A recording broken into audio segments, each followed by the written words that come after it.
Assalamu alaikum first year. Today is our first lecture about chapter number 7. Chapter number 7 आप घर में आराम से तैयार कर सकते हैं। छोटा सा चैप्टर है और इसमें ज़्यादातर डेफिनेशंस हैं जो आपको तैयार करनी है। तो आए मैं आपको बताती हूँ इसके बारे में। That is thermochemistry. ये चैप्टर है हमारा थर्मोकेमिस्ट्री। फर्स्ट ऑफ ऑल इसके इंट्रोडक्शन में हम ये देखेंगे कि व्हाट इज़ थर्मोकेमिस्ट्री। इसकी डेफिनेशन आपको तैयार करनी होगी। The study of heat changes accompanying a chemical reaction is known as thermochemistry. यानी कि जो भी केमिकल रिएक्शन के दौरान हीट चेंजेस इन्वॉल्व होती हैं, चाहे वो एंडोथर्मिक प्रोसेस हो, चाहे वो एक्सोथर्मिक प्रोसेस हो, चाहे हीट चेंजेस निल हों, वो सब जो चेंजेस जो बहरहाल जो भी आ रही हैं वो थर्मोकेमिस्ट्री के अंडर स्टडी की जाती हैं। ठीक है। अब मेनली दो तरह के रिएक्शंस होते हैं हमारे पास, एक्सोथर्मिक रिएक्शंस और एंडोथर्मिक रिएक्शंस। एक्सोथर्मिक रिएक्शंस कौन से होते हैं उसको आपने तैयार कर लेना है और उसके लिए कुछ एग्जांपल्स के साथ कि exothermic reactions are those reactions in which heat is given out by the system and the temperature of the system rises above the room temperature. ठीक है, कि सिस्टम का टेम्परेचर जो है वो डिक्रीज़ करता है, सराउंडिंग का टेम्परेचर इंक्रीज़ करता है, यानी कि रिएक्शन के दौरान सिस्टम हीट ट्रांसफ़र करता है सराउंडिंग की तरफ। ठीक है, इसकी कुछ एग्जांपल्स हम देखते हैं थोड़ी देर के बाद। अब एंडोथर्मिक रिएक्शन को मैं एक्सप्लेन कर देती हूँ। एंडोथर्मिक रिएक्शन क्या होता है? जिसमें हीट रिक्वायर होती है रिएक्शन को कैरी आउट करने के लिए। The heat required for the reaction is taken from the reacting materials, that is system, and the temperature of the system falls below the initial temperature. शुरू में जितना temperature होता है इस रिएक्शन के स्टार्ट होते वक्त, उसके बाद जब रिएक्शन प्रोसीड करता है तो रिएक्शन का जो टेम्परेचर है सिस्टम का वो डिक्रीज कर जाता है, यानी कि बाहर से हीट रिक्वायर्ड होती है। ठीक है, तो ऐसे सिस्टम को हम कहते हैं या ऐसे रिएक्शन को हम कहते हैं एंडोथर्मिक रिएक्शन। ठीक है, अब इसके अंदर टेम्परेचर जो है सिस्टम का वो रूम टेम्परेचर से अब रूम टेम्परेचर पर चला जाता है अगेन, जब हीट सराउंडिंग से एब्जॉर्ब की जाती है। इन तमाम हीट चेंजेस के दौरान जो यूनिट्स यूज़ किए जाएंगे एनर्जी के, वो आमतौर पर ऐसे यूनिट्स होते हैं और जाउल, किलो जाउल, या इस तरह से हम यूज़ करते हैं किलो जाउल पर मोल। ठीक है, तो नॉर्मली आप सारे रिएक्शंस में जो लिखेंगे वो किलो जाउल्स पर मोल ही लिखेंगे। अब यहाँ पे कुछ एग्जांपल्स हैं। ठीक है, एक कंबस्शन की एग्जांपल है कार्बन और ऑक्सीजन। इनकी कंबस्शन होती है और कार्बन डाइऑक्साइड बनती है, और आप जानते हैं कि this is an example of exothermic reaction. क्योंकि एनर्जी रिलीज हो रही है लिहाजा माइनस साइन आएगा एनर्जी के साथ। -393.7 किलो जॉल्स पर mole is the value of delta H, यानी चेंज इन एनर्जी की जो वैल्यू है वो कितनी है? -393.7 किलो जॉल्स पर मोल। ठीक है, क्योंकि अब इस रिएक्शन के दौरान ये हीट इवॉल्व हुई है लिहाजा ये एक्सोथर्मिक है। इसी तरह एक और एक्सोथर्मिक की एग्जांपल है hydrogen plus oxygen to form water. दो गैसेस हैं जो कि मिलके क्या बना रही हैं? वाटर बना रही हैं, और इसमें आपके पास जो डेल्टा एच वैल्यू आ रही है -285.58 किलो जॉल्स पर मोल। ठीक है, तो ये भी एक्सोथर्मिक है। अब एक और एक्सोथर्मिक एग्जांपल देखते हैं, nitrogen plus hydrogen to form ammonia. इसके अंदर -41.6 किलो जॉल पर मोल एनर्जी रिलीज हो रही है। अब एंडोथर्मिक एग्जांपल देख लें। वाटर को अगर आप डिकम्पोज करें तो ये हाइड्रोजन और ऑक्सीजन में कन्वर्ट हो जाता है। This is the endothermic process. Similar reaction है, यानी ऑपोजिट डायरेक्शन में हो रहा है वो रिएक्शन जो आपने लास्ट पेज पे देखा। हाइड्रोजन और ऑक्सीजन गैसेस से वाटर का बनना -285.58 था, और अब देखें कि हाइड्रोजन वाटर की डिकम्पोजिशन करके हाइड्रोजन और ऑक्सीजन में कन्वर्ट होना, वही वैल्यू एनर्जी की लेकिन प्लस साइन के साथ, यानी +285.58 किलो जॉल्स पर मोल। इतनी एनर्जी चाहिए होगी इस प्रोसेस के लिए। ठीक है, तो ये एंडोथर्मिक की एग्जांपल होगी। ठीक है, तो ये की रिएक्शन फॉरवर्ड डायरेक्शन में एक्सोथर्मिक है और बैकवर्ड डायरेक्शन में एंडोथर्मिक है। Another example for endothermic reaction is the formation of nitrogen oxide NO। Nitrogen और ऑक्सीजन दो गैसेस हैं, कंबाइन करके NO बनाती हैं, लेकिन इस दौरान भी आपको हीट एब्जॉर्ब करनी होती है, और ये 180.51 किलो जॉल्स पर मोल एनर्जी होगी जो इसके लिए चाहिए होगी। ठीक है, तो the subject matter of thermochemistry is based on the first law of thermodynamics. और आपको पता है फर्स्ट लॉ ऑफ थर्मोडायनेमिक्स क्या है, मेरा ख्याल है कि सब अच्छी तरह से जानते हैं, ठीक है, कि energy can either be created nor destroyed but can only be converted from one form to another. अच्छा, अब इसके बाद आपके पास कुछ टर्म्स आती हैं जिनको आपने डिफाइन करना होता है, एग्जांपल्स भी देनी होती हैं। Spontaneous reactions and non spontaneous reactions. नाम से कुछ अंदाज़ा हो रहा है, स्पॉन्टेनियस का मतलब अज खुद होने वाले, और नॉन स्पॉन्टेनियस जो कि अज खुद ना हो रिएक्शंस, उनको नॉन स्पॉन्टेनियस कहेंगे, ठीक है। तो इनकी डेफिनेशन देख लें। A process which take place on its own without any outside assistance and moves from a non-equilibrium state towards an equilibrium state is termed as spontaneous process और natural process। आमतौर पर हमारे पास जो natural processes हो रहे होते हैं life के अंदर, नेचर के अंदर, वो सब जो हैं वो ज़्यादातर जो उनमें हैं वो स्पॉन्टेनियस प्रोसेस होते हैं। आमतौर पर ये यूनिडायरेक्शनल होते हैं, इरिवर्सिबल होते हैं और रियल प्रोसेसेस होते हैं। इनकी एग्जांपल्स आपको इस तरह से दूंगी, जैसे वाटर फ्लो करता है हाई लेवल से हमेशा लोअर लेवल की तरफ, ठीक है। तो आपने कभी रिवर्स इसको ऑब्जर्व नहीं किया होगा। रिवर्स जब भी आप करना चाहेंगे तो उसके लिए आपको बाहर से कुछ एनर्जी सप्लाई करनी पड़ेगी, ठीक है, एक्सटर्नल एड की ज़रूरत पड़ेगी। Another example is the neutralization of a strong acid with a strong base। ये भी एक spontaneous process है, खुद ब खुद दोनों यानी स्ट्रॉन्ग एसिड और स्ट्रॉन्ग बेस कंबाइन करते हैं और सॉल्ट और वाटर बनाते हैं, यानी न्यूट्रलाइजेशन रिएक्शन हो जाता है, ठीक है। इसी तरह एक और केमिकल एग्जांपल है, जिंक को अगर आप कॉपर सल्फेट में ऐड कर दें, कॉपर सल्फेट का सोल्यूशन ब्लू कलर का होता है, तो जिंक डालने पर वो डिसअपियर हो जाएगा, ठीक है, और जिंक सल्फेट बनेगा और कॉपर बन जाएगा। तो ये रिडॉक्स रिएक्शन है, मतलब कि नेचर ऑफ रिएक्शन रिडॉक्स है। लेकिन अगर हम इसकी एनर्जी चेंजेस को ऑब्जर्व करें कि स्पॉन्टेनियस है या नहीं, तो ये एक स्पॉन्टेनियस प्रोसेस है, ठीक है। अगर मैं इसका रिवर्स करना चाहूँ, यानी जिंक सल्फेट और कॉपर को मिलाकर जिंक और कॉपर सल्फेट बनाना चाहूँ, तो क्या होगा, ये नॉन स्पॉन्टेनियस हो जाएगा। जितने भी ऊपर मैंने प्रोसेसेस बताए, इनके उलट अगर आप देखेंगे, रिवर्स देखेंगे, तो वो नॉन स्पॉन्टेनियस होंगे, और इस वक्त जिस तरह ये मेंशन किए हुए हैं ये स्पॉन्टेनियस प्रोसेस है, ठीक है। यानी एक स्पॉन्टेनियस प्रोसेस जो होता है, अगर इसके अंदर आमतौर पर एनर्जी बहुत ही कम अमाउंट में रिक्वायर्ड होती है स्टार्ट होने के लिए। अगर चाहिए भी हो तो सिर्फ एक बार वो चाहिए होगी और उसके बाद वो खुद ब खुद प्रोसीड करता रहेगा। जिस तरह कोल की बर्निंग है, हाइड्रोकार्बन्स की बर्निंग है हवा के अंदर, एयर के अंदर, ये सब एग्जांपल स्पॉन्टेनियस प्रोसेस की हैं कि आप उसको एक बार शोला दिखाते हैं, स्पार्क दिखाते हैं, और उसके बाद वो ऑन इट्स ओन बर्न करता रहता है। वो ऑक्सीडेशन प्रोसेस स्पॉन्टेनियस होता है जब तक कि कंप्लीट नहीं हो जाता, यानी कि जो आपका फ्यूल है या कोल है वो ख़त्म नहीं हो जाएगा, तब तक वो कंबस्टन स्टार्ट रहेगी।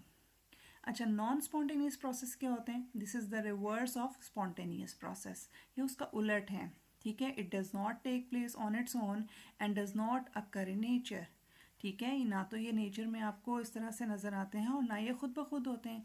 अब इनके लिए क्या चाहिए आपको? एनर्जी चाहिए आपको, ठीक है। Reversible processes constitute a limiting case between spontaneous and non-spontaneous processes. Some non-spontaneous processes can be made to take place by supplying energy to the system from external source। कि हम किसी भी एक्सटर्नल सोर्स से energy supply करके कुछ non spontaneous processes को possible कर सकते हैं।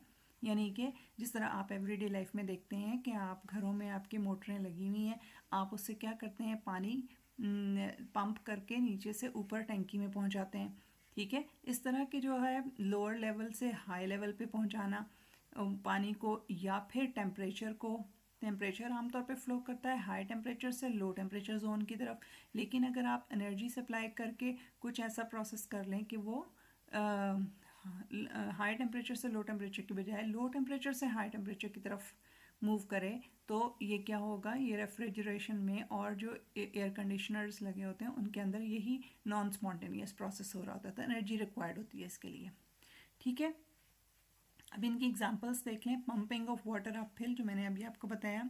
इसी तरह transfer of heat from cold interior part of refrigerator to the how hot surroundings. और तीसरी केमिकल एग्जांपल है कि नाइट्रोजन और ऑक्सीजन, ठीक है, इनको रिएक्ट करके आप नाइट्रिक ऑक्साइड में कन्वर्ट करें। शुरू में भी आपने ये एंडोथर्मिक रिएक्शंस की एग्जांपल्स में देखिए रिएक्शन के नाइट्रिक ऑक्साइड का बनना एक एंडोथर्मिक प्रोसेस है, आपको इसके लिए एनर्जी रिक्वायर्ड होती है, तो ये नॉन स्पॉन्टेनियस प्रोसेस है। आमतौर पर जो एंडोथर्मिक प्रोसेसेस होते हैं वो क्या होते हैं, नॉन स्पॉन्टेनियस होते हैं, और एक्सोथर्मिक प्रोसेसेस जो होते हैं वो क्या होते हैं, स्पॉन्टेनियस होते हैं। लेकिन तमाम एक्सोथर्मिक रिएक्शंस क्या स्पॉन्टेनियस हैं, तो ये किसी हद तक बात सही है लेकिन हमेशा नहीं सही। कुछ ऐसे एंडोथर्मिक चेंजेस भी हैं जो कि स्पॉन्टेनियसली प्रोसीड होती हैं जब उनको एनर्जी एब्जॉर्ब हो जाती है, यानी एनर्जी एब्जॉर्ब कर लेते हैं, वो रेडिली एनर्जी सराउंडिंग से एब्जॉर्ब कर लेते हैं, थोड़ी सी एनर्जी उनको चाहिए होती है जिससे वो प्रोसीड कर सकते हैं। जिस तरह से यहाँ पे 2 एग्जांपल्स लिखी हुई हैं, ठीक है, कि वाटर लिक्विड से गैस में बदलना यानी एवेपोरेशन, ये हर टेम्परेचर पे हो रहा होता है, ठीक है। बेशक ये एक एंडोथर्मिक प्रोसेस है, इसमें 44 किलो जूल्स पर मोल एनर्जी चाहिए एक मॉलिक्यूल को लिक्विड से गैस में बदलने के लिए, लेकिन ये स्पॉन्टेनियसली हो रहा है, ठीक है, हमारे इर्द गिर्द। और दूसरी एग्जांपल अमोनियम क्लोराइड की है कि अमोनियम क्लोराइड सॉलिड जो है उसको हम वाटर में डिज़ोल्व करने पर अमोनियम आयंस और क्लोराइड आयंस में बदलते हैं, ठीक है। तो ये भी एंडोथर्मिक प्रोसेस है, स्लाइड सी एनर्जी चाहिए, 15.1 किलो जूल पर मोल एनर्जी चाहिए और ये प्रोसेस हो जाएगा, यानी एक एंडोथर्मिक प्रोसेस है, नॉन स्पॉन्टेनियस प्रोसेस है, लेकिन इट इज़ पॉसिबल। ठीक हो गया। ये डायग्राम में आपको एनर्जी की उन्होंने एक्टिवेशन एनर्जी का शो किया है, ये अगले चैप्टर्स में चल के आपको मैं पढ़ाऊँगी तो आपको क्लियर हो जाएगा। अच्छा, इसके अंदर हमें अब कैसे पता चलेगा कौन सा रिएक्शन स्पॉन्टेनियस है और कौन सा नॉन स्पॉन्टेनियस है, तो उसके लिए हमें एक चीज़ स्टडी करनी होती है, that is called free energy of the system, ठीक है।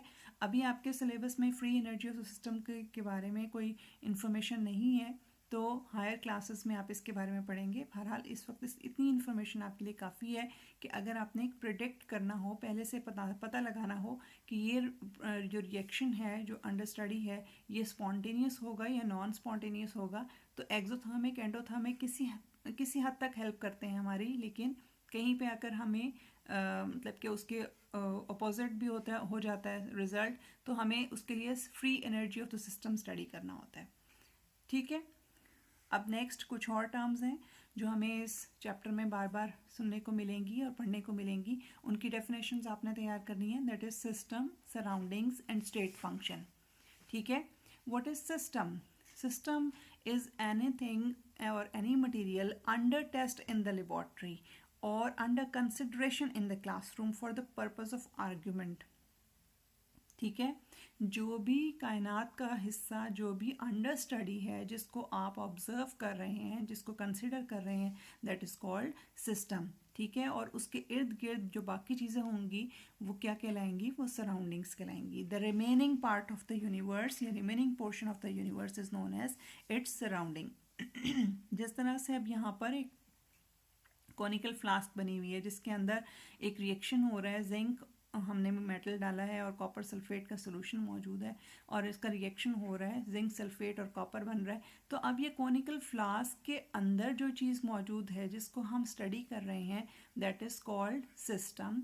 और इस कॉनिकल फ्लास्क से बाहर टेबल है, चेयर्स हैं, जो भी कुछ मौजूद है, ठीक है, वो क्या कहलाएगा, सराउंडिंग, ठीक है। और जो कॉनिकल फ्लास्क की जो बाउंड्री है, that is called the boundary of the system. जहाँ पर ये सोल्यूशन ख़त्म होता है वहाँ से बाउंड्री स्टार्ट हो जाती है, ठीक है। तो बाउंड्री के अंदर जो हम स्टडी कर रहे हैं सिस्टम है, और जो बाउंड्री से बाहर होगा वो क्या होगा, सराउंडिंग होगी, ठीक है। तो यहाँ पर कुछ एग्जांपल्स के ज़रिए इस बात को समझाया हुआ है। जिस तरह आप एक कप ऑफ वाटर लेकर उसको ऑब्जर्व कर रहे हैं, तो कप ऑफ वाटर क्या होगा, सिस्टम होगा, और उसके इर्द गिर्द जो एयर है, जो टेबल या जो भी जहाँ भी वो पड़ा हुआ है, वो सब क्या होगा, सराउंडिंग होगी, ठीक है। समझ में आ गई आपको?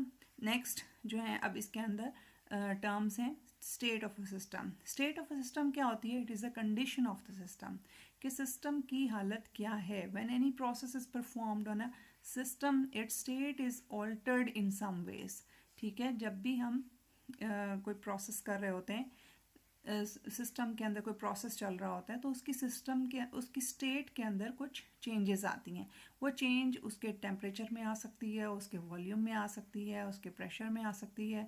वो जो भी चेंजेस आएंगी उनको हम कहेंगे कि स्टेट इज़ बीइंग ऑल्टर्ड, कि स्टेट चेंज हो रही है इसकी, ठीक है। अब ये स्टेट दो तरह से चेंज होती है, ठीक है। एक जो उसकी शुरू में जो हालत थी, ठीक है, उसको कहेंगे इनिशियल स्टेट, और जो उसकी सिस्टम की रिएक्शन के एंड में या प्रोसेस के एंड में जो स्टेट होगी उसको हम फाइनल स्टेट कहेंगे, ठीक है।